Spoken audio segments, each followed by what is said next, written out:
কুষ্টিয়া দৌলতপুরে চাকরিতে 10ম গ্রেড বাস্তবায়নের দাবিতে সরকারি হাসপাতালে কর্মবিরতি পালন করেছে মেডিকেল টেকনোলজিস্ট ও ফার্মাসিস্টরা।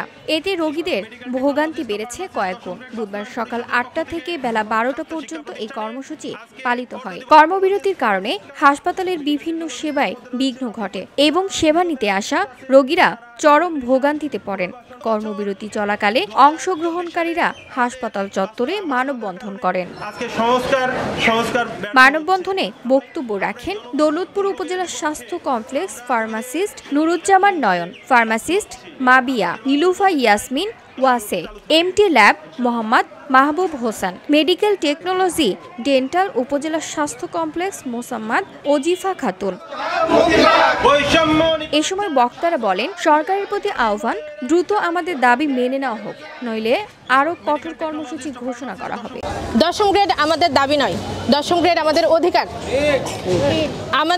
আমরা বহু বছর আগে থেকেই এই 10ম গ্রেডের জন্য আন্দোলন করে আসছি, কিন্তু আমরা এখন পর্যন্ত সেই 10ম গ্রেড সরকার বাস্তবায়ন করেনি। কেন করে নাই এটা আমাদের জানা নাই। আমরা সরকারের কাছ থেকে এটাই জানতে চাই যে আমাদের সমমান ডিগ্রি, আমাদের যারা ডিপ্লোমা ইঞ্জিনিয়ার আছে, ডিপ্লোমা কৃষিবিদ আছেন, ডিপ্লোমা নার্স আছেন, তারা 11 গ্রেড থেকে বহু বছর আগেই 10ম গ্রেডে উত্তীর্ণ হয়েছে।